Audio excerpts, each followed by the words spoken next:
Kasih itu bukan perasaan. Kasih itu keputusan. Kalau kasih itu perasaan, kita bisa pilih siapa yang kita suka. Kalau kasih itu perasaan, Anda akan hanya mengasihi orang-orang menyenangkan Anda. Orang-orang yang menguntungkan buat Anda. Orang-orang yang masuk hitungan. Yang menurut Anda layak dikasihi. Orang-orang yang baik, orang-orang yang menarik penampilannya, cantik. Gampang gak jatuh cinta sama orang yang kelihatan ganteng, cantik gitu? Gampang gak? Gampang, gak kenal aja artis Korea. Apa tuh straight boy, apa? Apalah itu anak saya juga ngefans. I love him, how come gak kenal? Cuma karena keren nyanyinya, keren dancingnya, keren wajahnya. Saudara, Tuhan gak mau kita mengasihi itu pilih-pilih. Amin.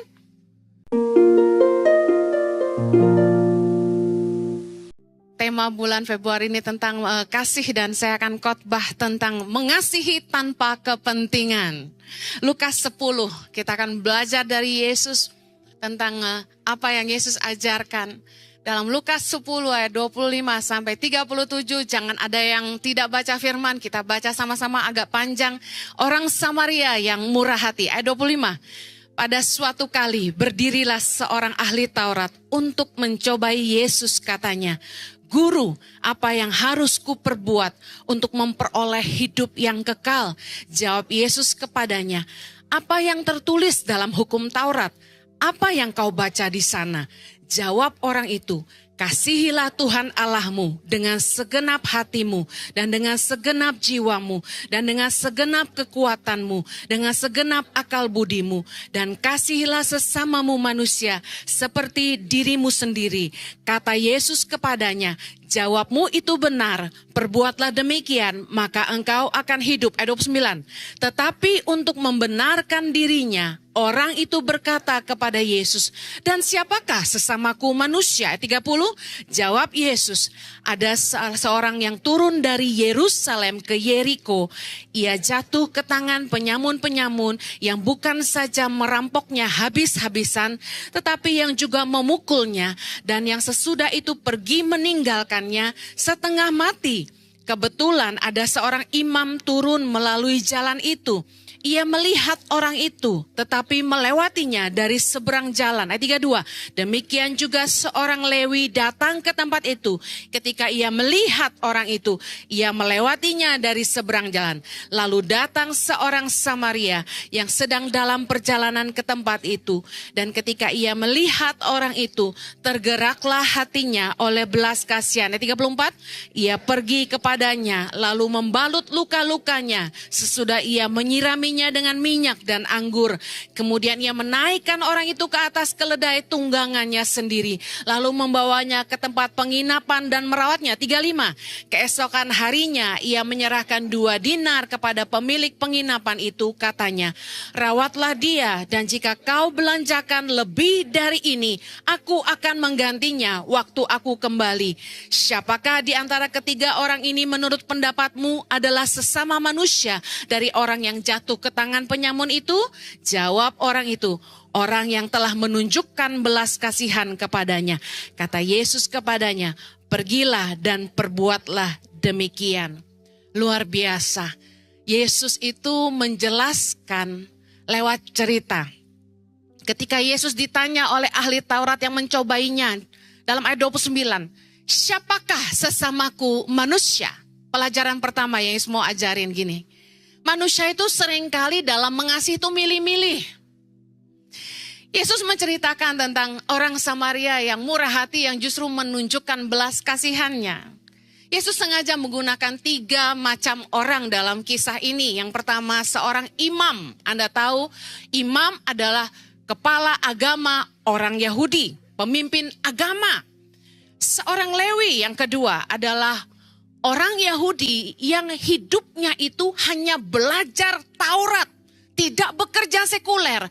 Tiap hari kerjanya hanya berdoa dan berdoa. Kami sering bawa tur ke Israel, orang-orang Israel yang bekerja, mereka dipotong pajak besar untuk menghidupi bangsa-bangsa Lewi. Kenapa? Orang-orang ini orang-orang ortodok ya, mereka itu tidak kerja. Dari kecil sekolah Torah sampai gede mereka kerjaannya apa? Doa, doa, doa. Begitu disuruh turun perang, anak-anaknya harus mendaftar di militer. Mereka bilang apa? Kalau nggak kami berdoa Israel nggak menang, katanya gitu. Jadi mereka punya excuses. Anaknya banyak, hidupnya disupport pemerintah. Makin banyak anak, makin kaya. Nah ini suku Lewi. Kemudian orang yang ketiga yang Yesus angkat adalah orang Samaria. Orang Samaria dianggap kafir oleh bangsa Yahudi. Bahkan orang Yahudi tidak bergaul sama orang Samaria. Ya ibaratnya kita sekarang, orang-orang yang kita anggap kafir. Orang-orang bukan anak Tuhan, bukan orang gereja. Orang-orang yang duniawi, orang-orang yang kita pikir tidak masuk hitungan. Yesus menceritakan tentang imam, Lewi, dan orang Samaria ini. Untuk menggambarkan kepada kita, siapakah sesama kita yang layak kita kasihi hari ini. Saya tertarik ketika membaca di ayat bahwa imam dan Lewi ini bukan tidak lihat orang yang setengah mati di jalan itu. Di dalam perikop ini tidak ditulis bahwa orang yang dirampok dan ditinggalkan setengah mati ini orang Yahudi, tapi kita bisa menyimpulkan orang ini orang Yahudi. Kenapa? Dikatakan dia turun dari Yerusalem ke Yeriko. Nah biasanya orang Yahudi itu yang tinggal di Yerusalem. Nah bayangin orang sebangsanya sendiri dirampok, ditinggal setengah mati di jalan. Imam dan Lewi lihat, bukan tidak lihat. Tetapi mungkin mereka berpikir bukan urusan gua. Sama kayak hidup kita kalau lihat orang susah, ya bukan urusan gue. Saya pernah diginiin sama konglomerat di Jakarta. Heni, ngapain kamu nolongin anak-anak NTT? Ngapain kamu nolongin anak Papua? Ngapain lu sekolahin anak orang? Ini sama, bukan urusan gue. Kemudian, ada hukum Taurat yang istilahnya itu kalau mereka menyentuh mayat, mereka itu dianggap najis. Kalau mereka nyentuh mayat, mereka najis dan mereka harus diasingkan. Selama berapa hari? 7 hari. Istilahnya periode kenajisan 7 hari. Di dalam Bilangan 31 ayat 19, Anda bisa lihat di screen. Dan Bilangan 19 ayat 11 sampai 12, di hukum Taurat ditulis, kamu harus tinggal di luar perkemahan 7 hari lamanya. Siapa yang kena kepada mayat, apapun juga orangnya yang mati itu, ia menjadi najis 7 hari lamanya. Makanya imam dan Lewi tidak mau sentuh. Rugi dia. Kalau sampai nolong orang ini dia jadi najis. Najisnya lama, 7 hari. Mereka tidak mau. Jelas banget bagi imam dan Lewi, hukum lebih penting daripada kasih. Sedangkan orang Samaria yang dianggap kafir oleh orang Yahudi, yang malah menunjukkan belas kasihan kepada orang yang tidak dikenalnya. Mari belajar apa yang Yesus mau ajarin sama kita. Yang pertama, kasih itu tidak membedakan orang. Lukas 10, siapakah di antara ketiga orang ini menurut pendapatmu adalah sesama manusia dari orang yang jatuh ke tangan penyamun itu? Yesus tanya. Jawab orang ahli Taurat itu di ayat ke-37, orang yang telah menunjukkan belas kasihannya. Bukanlah kebetulan Yesus kasih gambaran 3 banyak macam orang ini. Imam, Lewi, dan orang Samaria. Dan yang menunjukkan kasih justru orang yang tidak diperhitungkan. Artinya gini, kita tuh tidak boleh mandang rendah orang. Orang yang kita anggap tidak layak, kafir, orang dunia, orang yang bukan masuk hitungan anak Tuhan, bukan orang Kristen. Jangan-jangan mereka punya kasih lebih besar dari kita. Kita itu mengasihi itu tidak boleh beda-bedain. Makanya saya nggak suka merendahkan agama lain. Kita semua sesama manusia. Tuhan itu cinta semua orang. Katakan amin. Dan saya kasih tahu pelajaran penting yang Yesus ajarin gini tentang kasih itu tidak memandang perbedaan. Kasih itu bukan perasaan. Kasih itu keputusan. Kalau kasih itu perasaan, kita bisa pilih siapa yang kita suka. Kalau kasih itu perasaan, Anda akan hanya mengasihi orang-orang menyenangkan Anda. Orang-orang yang menguntungkan buat Anda. Orang-orang yang masuk hitungan. yang menurut Anda layak dikasihi. Orang-orang yang baik, orang-orang yang menarik penampilannya, cantik. Gampang gak jatuh cinta sama orang yang kelihatan ganteng, cantik gitu? Gampang gak? Gampang, gak kenal aja artis Korea. Apa tuh straight boy, apa? Apalah itu anak saya juga ngefans. I love him, how come gak kenal? Cuma karena keren nyanyinya, keren dancingnya, keren wajahnya. Saudara, Tuhan gak mau kita mengasihi itu pilih-pilih. Amin. Kasih bukan perasaan, katakan sama-sama. Kalau perasaan Anda akan milih-milih siapa yang Anda kasihi. Bayi aja loh, satu ileran, ingusan, juworok, sama bayi putih, bersih, lucu, endut. Anda sayang yang mana? Honest sekali. Kita lebih mudah mengasihi yang kita suka. Itu kalau perasaan. Tapi Yesus mengajarkan bahwa kasih itu keputusan. Saya harus mengasihi. Katakan sama-sama. Yesus mau kita mengasihi semua orang tanpa memandang perbedaan. Dalam Kisah Rasul 10 ayat 34. Tuhan mengajar Petrus dan Petrus menyadari sesungguhnya aku telah mengerti bahwa Allah tidak membedakan orang. Lebih gampang mengasihi orang yang putih daripada yang hitam katanya. Saya sebel banget punya teman yang dulu bilang gini, cewek yang putih itu pasti baik, hatinya juga pasti putih. Tapi cewek yang kulitnya hitam itu pasti gak baik karena hatinya juga hitam. Kurang ajar. Karena saya termasuk cewek yang gak putih. Saya tersinggung. Kenapa? Don't judge the book by the cover. Anda akan terkecoh. Orang yang biasanya kelihatan sabar, itu malah aslinya gak sabar tapi kasar. Orang yang kelihatannya lembut, belum tentu di rumah itu gak kasar. Amin. Pengalaman. Orang selalu judge, Pak Jojo lebih sabar daripada Bu Heni. Kenyataannya tanya sendiri sama staf kami.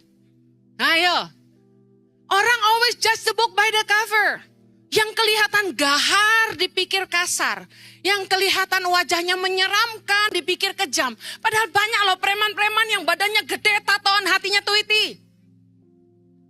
You know? Dan tapi kita selalu cenderung ngelihat yang bersih, yang putih, yang rapi. Kalau gondrok dikit kita bilang ini, dasar preman. Gak ada preman, gak ada yang ngelindungi kamu loh. Kita giliran lagi butuh dilindungi rumah kita, berani tuh bayar preman? Coba kalau nagih utang, siapa yang dibayar? Giliran mengasihi, pilih-pilih. Yuk belajar mengasihi orang. Saya kasih tahu, saya punya anak-anak dari seluruh Indonesia. Warnanya berbagai macam. Dari mulai hitam, kuning, putih, merah, semua saya punya. Dari mulai lurus, keriting, ombak, kribo, semua saya punya. Orang bingung liatin saya ciumin anak Papua, ciumin anak NTT, ciumin anak Halmahera, pelukin mereka. Saya ajak mereka lagi kecil-kecil itu ke Informa. Mbak-mbak itu lucu liatin saya. Bapaknya Afrika. Ini bapaknya Jawa. Ini anak NTT. Ini ibu kawin berapa kali dia pikir gitu. Karena saya waktu itu bawa 5 kalau gak salah. Lalu mereka liatin saya. Kenapa ya dunia itu kayak gak normal ketika orang lihat kita mampu mengasihi orang yang berbeda dengan kita. Sebagai anak Tuhan, yuk Yesus ngajarin kita. Kasih itu jangan pilih-pilih, jangan mandang rendah orang. Justru orang yang kamu pandang rendah yang mungkin satu hari menunjukkan belas kasihan dalam hidupmu. Yang percaya katakan amin. Yang kedua, Amsal 14 ayat 21, saya mau baca sama-sama. Yuk, 3, 2, 1. Siapa menghina sesamanya berbuat dosa, tetapi berbahagialah orang yang menaruh belas kasihan kepada orang yang menderita. Yuk jangan lihat warna kulit, jangan lihat warna rambut, suku, bangsa, status sosialnya. Kasihilah semua orang. Karena Tuhan mau kita berbelas kasihan kepada orang yang menderita. Yang mau katakan amin. Yang kedua, apa yang Yesus ajarkan dalam kisah Samaria yang murah hati ini? Kasih membuat orang berbuat baik dengan ketulusan, bukan untuk mencari keuntungan. Istilah saya gini, what was it for him? He didn't know him anyway. Orang Samaria ini nggak kenal orang Yahudi itu, betul nggak? Who was him? He was nothing to him. What was it for him? Untungnya apa coba buat dia? Tapi yang luar biasa, karena kasih, dia lihat dan dikatakan firman Tuhan, timbul belas kasihan. Belas kasihan membuat orang Samaria itu mau menolong. Bukan untuk mendapatkan sesuatu untuk dirinya sendiri. Dalam hidup ini, berapa banyak perbuatan baik yang Anda lakukan tanpa tujuan? Orang Samaria ini mau buang waktunya. Mau ngotorin tangannya. Anda tahu ceritanya dia nginap 1 malam, ya kan? Karena keesokan harinya dia baru pergi. Orang Samaria ini luar biasa. Dalam Lukas 10 ayat 34 dikatakan, ia pergi kepadanya lalu membalut luka-lukanya. Sesudah ia menyiraminya dengan minyak dan anggur. Kemudian ia menaikkan orang itu ke atas keledai tunggangannya sendiri. Lalu membawanya ke tempat penginapan dan merawatnya. Bayangin. Keledai itu kan kecil, bener gak? Bukan kuda yang kuat ngangkut 2 orang. Waktu dia naikin orang yang terluka setengah mati itu ke atas keledainya, dianya gimana? Jalan kaki. Anda ada yang punya mobil mewah, ketemu orang berdarah di jalan, Anda mau naikin ke mobil Anda? Nanti darah susah hilang, betul nggak? Tapi dia mau berkorban. Orang Samaria ini luar biasa sih menurut saya ya. Dan Anda harus tahu dia bersihin lukanya itu dengan minyak dan anggur. Minyak mengobati luka. Anggur itu kayak steril, alkohol gitu. Nah, tapi Anda dengar, minyak dan anggur merupakan barang-barang berharga di zaman itu. Mahal. Tapi dia mau menggunakan apa yang berharga yang jadi miliknya untuk membersihkan luka orang ini. Dan ini luar biasa. Dia kasih naik di atas keledainya dan dia bawa ke penginapan. It's all about money. Money. Orang itu berbuat baik asal gak pakai duit, oke. Tapi orang ini, wow, dia itu nabur uang, nabur waktu, nabur tenaga. Pasti mesti ngangkut orang itu dari jalan ke atas keledai gak ringan, betul gak? Apalagi orang Yahudi mungkin besar. Bayangin, dari kisah orang Samaria ini, Yesus mengajar kita tentang arti mengasihi dengan ketulusan. Tindakan kasih yang nyata, bukan hanya sekedar kasihan aja. What is it for him? Dia gak untung apa-apa kok. Yesus ngajarin kita, jangan hanya baik sama orang yang nguntungin kamu aja. Jangan berbuat baik hanya untuk timbal balik. Zaman sekarang, gue nolong lu nolong gue itu biasa. Tapi pernahkah Anda berbuat baik tanpa mengharapkan balasan? Yang saya temukan, segala kebaikan yang awalnya dimulai dari ketulusan selalu berakhir dengan kemarahan, dengan kebencian, dengan pertikaian. Jujur, ini pengalaman pribadi. Kenapa saya agak ngeri sama orang kaya? Karena ujungnya selalu masalah. Begitu bantu kita dengan murah hati, tiba-tiba di ujungnya kalau kita nggak bisa nyenengin hati dia, marah, terluka, fitnah, semua. Aduh, nyerang kita, maki-maki kita. Saya sama Pastor Jojo udah kenyang. Makanya saya bilang sama Pastor Jojo, saya cuma takut sama Tuhan, saya nggak takut sama orang kaya. Kamu boleh baik sama orang kaya, tapi jangan sampai kamu dikontrol sama orang kaya. Orang kaya, kenapa kata firman Tuhan sulit masuk surga? Karena selalu mau jadi Tuhan atas orang lain. Anda boleh diberkati, tapi Anda harus ingat bahwa Tuhan yang memberi kekuatan untuk memperoleh kekayaan. Anda boleh suka menabur, tapi Anda harus ingat bahwa benih yang Anda tabur diberikan oleh Tuhan. Karena Dia yang menyediakan benih bagi para penabur dan roti untuk dimakan. Kita bisa nolong orang bukan karena kita hebat. Kita nolong orang karena Tuhan yang memberkati kita dan memampukan kita. Yang percaya katakan amin. Yuk, jangan berbuat baik karena mau timbal balik. Yesus mau kita belajar mengasihi dengan ketulusan, bukan karena punya kepentingan.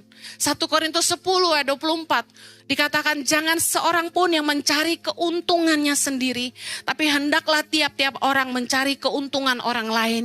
Filipi 2 ayat 3 dan 4 kita baca sama-sama. dengan tidak mencari kepentingan sendiri atau puji-pujian yang sia-sia. Sebaliknya hendaklah dengan rendah hati yang seorang menganggap yang lain lebih utama daripada dirinya sendiri. 4, janganlah tiap-tiap orang hanya memperhatikan kepentingannya sendiri, tetapi kepentingan orang lain juga. Bapak Ibu, yuk mengasihi tanpa cari kepentingan. Jangan selalu punya udang di balik tempe. Loh, salah ya. Udang di balik bakwan katanya. Udang di balik batu. Bapak Ibu, yuk belajar. Kalau berbuat baik itu bukan untuk cari pujian. Melayani itu bukan untuk cari pujian manusia. Amin. Kita itu semua sudah terima kebaikan yang limpah dari Bapa. Kalau saya mengutus anak-anak saya yang udah lulus kuliah ya. Mereka itu bukan lahir dari rahim saya. Tapi mereka yang lulus kuliah ini, mereka selalu tulis surat cinta di WhatsApp buat saya dan itu sangat menyentuh hati saya dan saya simpan. Satu kalimat yang selalu sama adalah mereka belajar bagaimana Papa Jojo dan Mama Heni mengasihi mereka dengan ketulusan. Karena saya selalu bilang sama mereka, kalian sekolah ini bukan buat Mama, tapi buat kalian sendiri. Supaya kalian bisa menolong keluarga kalian dan bisa memajukan daerah kalian. Saya bilang tangan pengharapan ini tidak untuk Mama. Kamu sekolah, kamu kerja, enggak untuk Mama. Yang ada uang yang saya kasih mereka kasih orang tuanya. Satu kali anak yang saya kuliahin dari Sumba, dia beliin saya oleh-oleh. Saya tuh nangis. Bapak Ibu bayangin, oleh-oleh tuh paling seberapa sih ya? Enggak sampai 50.000, enggak sampai 100.000.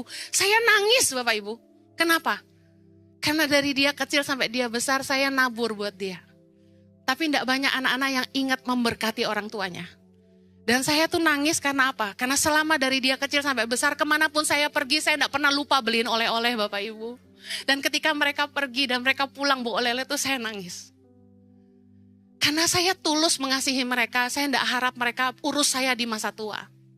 Bahkan untuk anak kandung saya sendiri, Chloe, Zoe, dan Axel, saya tidak mengharapkan mereka urus kami di masa tua. Saya sudah bilang sama suami saya, waktu hidup gak nyusahin orang, mati jangan nyusahin orang. Kita harus punya tabungan di hari tua. Maka saya selalu bilang sama bapak ibu yang sudah lanjut umur, rambut udah ubanan, jangan habisin harta hanya untuk anak cucu mantu. Menabung untuk hari tuamu. Biarpun mereka tidak mengharapkan apa-apa, mungkin mereka juga tidak merasa kita menyusahkan mereka. Anak-anak kita yang mengasihi kita pasti mau urus kita, amin. Tapi kita sebagai orang tua harus pegang firman Tuhan. Rasul Paulus berkata, bukan anak-anak yang mengumpulkan harta buat orang tua, tapi orang tua yang mengumpulkan harta buat anaknya. Jangan jadiin anak kita itu ATM kita, amin.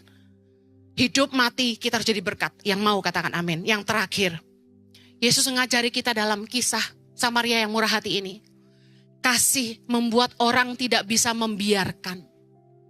Kasih membuat kita nggak bisa diam. Kasih membuat kita nggak bisa cuek aja, biarin aja, nggak peduli.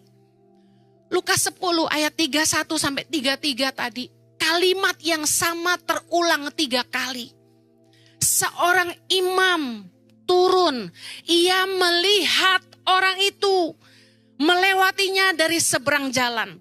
Seorang Lewi datang ke tempat itu. Ia melihat orang itu melewatinya dari seberang jalan. Attitude yang sama. Lihat, membiarkan. Bahkan pergi lewat jalan yang lain. Tetapi dikatakan di ayat ketiga, seorang Samaria yang sedang dalam perjalanan ke tempat itu. Ketika ia melihat orang itu, tergeraklah hatinya oleh belas kasihan. Dia nggak cuma lihat, tapi dia bergerak. Banyak orang yang lihat, tapi nggak peduli. Lukas 10 ayat 35, keesokan harinya, ia menyerahkan 2 dinar kepada pemilik penginapan itu, katanya, rawatlah dia. Dan jika kau belanjakan lebih dari ini, aku akan menggantinya waktu aku kembali. Keren gak sih? Wow, Bapak Ibu, 1 dinar itu sama dengan upah kerja 1 hari. Jadi 2 dinar itu lumayan loh. Marlon mana? Di backstage ya. Anggaplah Idon, pelayanan 1 kali hari Minggu, 1 kali hari Sabtu full. Terus ketemu orang susah, semua persembahan kasihnya dikasihkan. Sakit gak Idon? Sakit loh. Saya beri istri pendeta. Pernah suami saya itu, kami kan hidup dari khotbah Bapak Ibu. Hamba Tuhan sepenuh waktu kan. Wah, suami saya pulang pelayanan, saya jemput berharap dapat PK. Persembahan kasih karena kami hidup dari minggu ke minggu, hari ke hari saudara. Pernah pulang-pulang, gak ada duitnya Bapak Ibu. Sedihnya luar biasa. Saya ngerti, orang ini kerja 2 hari dikasihkan semua. Luar biasa. Dia gak bisa. Kalau ibaratnya gini ya, normalnya gini ya, udah baik banget lah mau ditolong terus ditaruh ke penginapan, bener gak sih? Tapi besoknya dia bilang gini, rawat ya, kalau sampai uangnya gak cukup dengan 2 dinar ini, saya akan balik untuk ngelunasi. Keren banget gak sih orang ini? Wow, belas kasihan tuh bikin kita gak bisa gak peduli. Belas kasihan itu bikin kita gak bisa just let it go. Gak bisa dibiarin. Makanya biasanya orang yang punya kasih tuh kepo. Orang yang punya belas kasihan itu kepo banget ngurusin hidup orang lain. Bener gak? Kadang-kadang saya ini terlalu kepo. Sampai setahu saya kadang-kadang pusing sama saya. Terlalu kepo. Mau tahu kesusahan orang.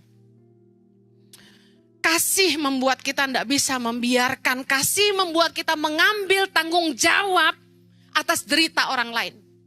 Kasih memaksa kita untuk peduli kesusahan orang lain. Kasih membuat kita mau menjawab kebutuhan orang lain. Mungkin kalau ada orang kayak gini, hari gini, kita akan bilang gini. Why would you do that? Kenapa kamu mau lakukan itu? Benar nggak? Tapi Yesus mengajar kita, kasih adalah tindakan yang nyata. Menunjukkan belas kasihan dengan berkorban. Dan tidak membiarkan orang lain menderita. Saya akhiri. Di akhir zaman ini. Dikatakan oleh firman Tuhan. Kasih semakin dingin. Orang bahkan tidak tahu mengasihi. Kita harus terus hidup dalam budaya kasih. Sebagai murid-murid Kristus. Kita harus terus mempertahankan hidup dalam kasih dan mengajarkannya kepada anak-anak kita. Jangan sampai mereka tidak peduli orang lain. Amin. Atasan yang tidak peduli karyawan. Teman yang tidak peduli teman. Apa jadinya dunia ini? Firman Tuhan berkata, orang yang mengasihi Allah pasti mengasihi sesamanya. Dalam 1 Yohanes 4 ayat 21. Dan perintah ini kita terima dari Dia. Barang siapa mengasihi Allah, ia harus juga mengasihi saudaranya. Dalam 1 Yohanes 4 ayat 7 berkata, saudara-saudaraku yang kekasih, marilah kita saling mengasihi. Sebab kasih itu berasal dari Allah. Dan setiap orang yang mengasihi lahir dari Allah dan mengenal Allah. Tuhan mau kita mengasihi orang lain. Dan bahkan Tuhan mau kita ini jadi saluran kasih Tuhan buat hidup banyak orang. Katakan sama-sama saya harus jadi saluran kasih Tuhan buat banyak orang. Izinkan saya 2 menit tutup dengan kesaksian ini. Di kehidupan saya melihat sendiri. Bahkan kasih membuat orang mau memberi dari kekurangan, bukan dari kelebihan. Anda tahu kami punya lebih dari 210 guru-guru pedalaman di seluruh Indonesia hari ini. Yang mengajar lebih dari 9.500 anak-anak di 112 titik di seluruh Indonesia. Nah, mereka itu ada beberapa di antara mereka tuh yang meminjam uang ke tangan pengharapan. Yang tentu mereka kembalikan dengan cara potong gaji mereka yang boleh dibilang tidak seberapa. Mereka bukanlah pengemis, mereka bukanlah peminta-minta. Mereka pinjam uang bukan karena mereka suka berhutang. Tapi mereka berkorban untuk hidup lebih irit. Supaya mereka bisa membantu orang-orang yang mereka kasihi di hidup mereka. Saya ingin mengajak Anda untuk mempraktekkan kasih hari ini. Anda tidak mengenal mereka. Anda hanya tahu mereka guru pedalaman Tangan Pengharapan. Beberapa dari mereka pinjam uang ke Tangan Pengharapan. Ada yang besar, ada yang tidak terlalu besar. Pertanyaan saya hari ini, maukah Anda belajar mengasihi tanpa punya kepentingan? Mengasihi tanpa melihat perbedaan? Dan mengasihi dengan berkorban dan melakukan tindakan nyata hari ini. Dan menjadi saluran kasih bagi mereka. Saya terbuka. Biasanya kalau saya ada berkat lebih, saya selalu tanya ke pimpinan pendidikan Tangan Pengharapan, adakah guru yang berhutang? Saya bantu lunasi hutangnya satu-satu ketika saya punya berkat lebih. Tetapi hari ini saya pengen mengajak Anda sama-sama saya bantu mereka. Karena gaji mereka setiap bulan itu tidak seberapa. Kalau dipotong cicilan mereka, artinya tambah sedikit. Dan mereka hidup makin ngirit. Anda mau jadi jawaban kasih buat mereka? Mari kita berdoa. Kasih Tuhan kiranya dicurahkan dalam hati kami. Memampukan kami untuk mengasihi semua orang tanpa melihat perbedaan. Ajar kami untuk mengasihi dengan ketulusan tanpa mencari kepentingan. Kami mau berbuat baik bukan untuk timbal balik. Bahkan Tuhan, biarlah kasih-Mu membuat kami peduli orang lain. Kasih-Mu membuat kami tidak membiarkan orang menderita. Kami mau belajar dari Yesus yang mengajarkan kami kisah yang begitu indah hari ini. Pakailah tangan-tangan kami untuk menjadi saluran kasih-Mu buat dunia ini. Supaya orang melihat bahwa kami adalah murid-murid-Mu. Terima kasih Tuhan. Berkati setiap tangan yang menabur, Tuhan kembalikan berlipat kali ganda dalam hidup mereka. Apa yang mereka tabur bagi kerajaan Allah tidak akan kembali dengan sia-sia. Di dalam nama Yesus. Yang mau jadi berkata-katakan? Amen. Tuhan memberkati. Have a blessed Sunday. God bless you.